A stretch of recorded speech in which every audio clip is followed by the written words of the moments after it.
banjije kukubwira ngo abanyarwanda turagukunda.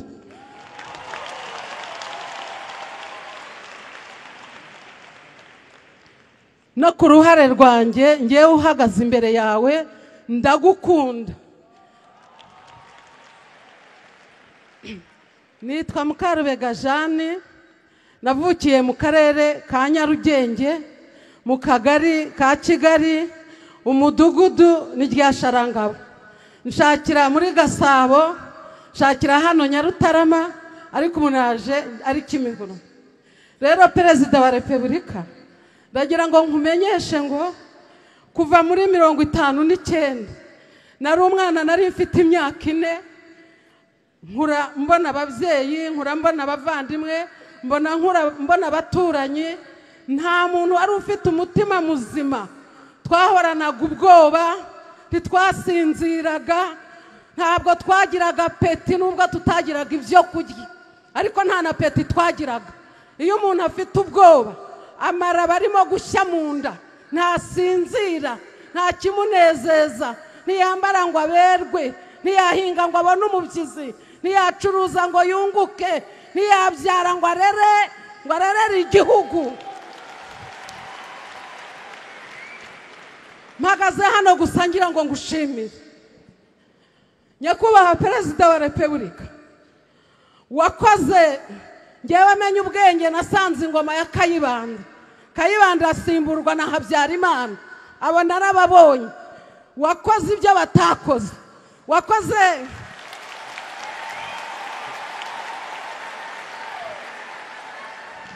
wakoze ibyo abapadiri bazanye Bibiliya bigisha ijambo ry'Imana, ibyo wakoze ntibabikoze. Wakoze ibyo abapasiteri batakoze, warakoze. Hari indwara imwe abanyarwanda twazize, ariko tutayitewe no mu mubiri cyangwa tuyitwerwe nuko Imana yaturemye, ahubwo tuyiterwa n'abandi. Kumva ngo abantu Imana yaremye, bamwe ngo ni Abahutu, abandi ni Abatutsi, abandi ni Abatwa. Ubwo bwari uburozi, nibwo bwatumye abanyarwanda basubiranamo, babura ubumwe dufite. Nyakubahwa Perezida, turagushimira. Iyo umuntu abatijwe, nitwa Mukarubega, data yanyise Mukarubega ngo niwe mugeni. Hanyuma izina ryo kwa padiri na pasiteri nitwa Jeanne, ariko ndagushimira izina watwise twebwe abanyarwanda, waratubatije. Ayo mahanga yose aterana, ntago bigeze baterana icyo gihe ngo binjire barebe igiteranya abanyarwanda, babashe kumenya yuko ari ayo mazina. Ntago bigeze babimenya, ariko wowe warabimenye. Ubu ndi umunyarwanda.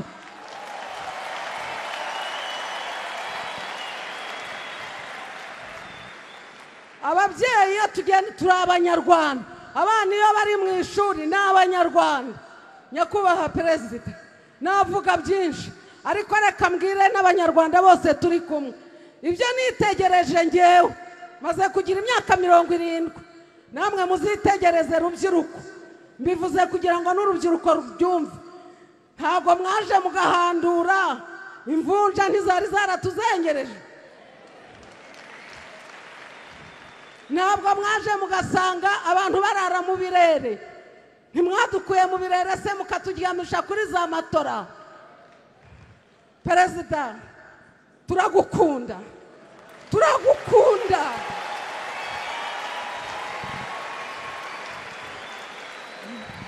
Nyakubahwa Perezida, naba mpagaze hano, wenda abanyakigali bakavuga batari ko si uwo ngo waturukaye. Ngewe mvuka kwa Rafaire Kabarega ka Gakomo ka Mudoyire wa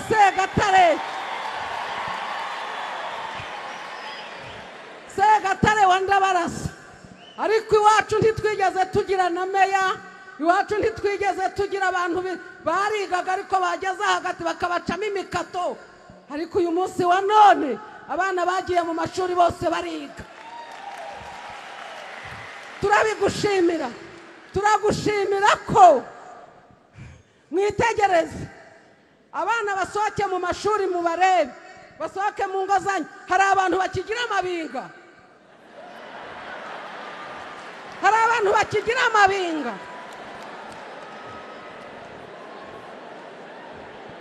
Perezida mumbabarire nimbwire perezida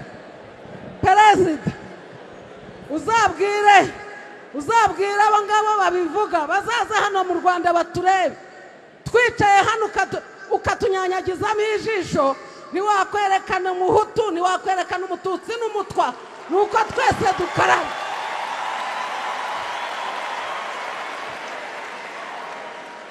Watwegereje amazi, turakaraba tugacya, abana bacu barakaraba bagacya, abana baragaburirwa ku mashuri nta mushonji.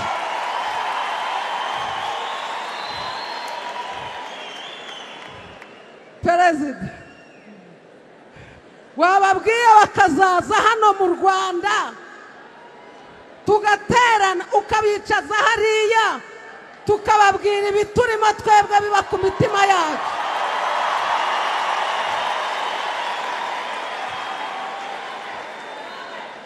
Perezida akanya ni gatoya, mfite imyaka 70, ariko ubu ntaratse wagira ngo mfite imyaka 18.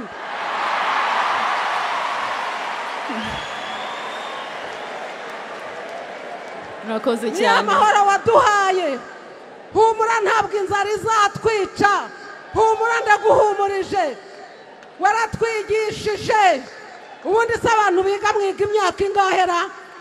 Hari universite n'amashuri abanza ni 12, bakubitaho nandi wenda b'imyaka 18, imyaka 30 uratwigishije.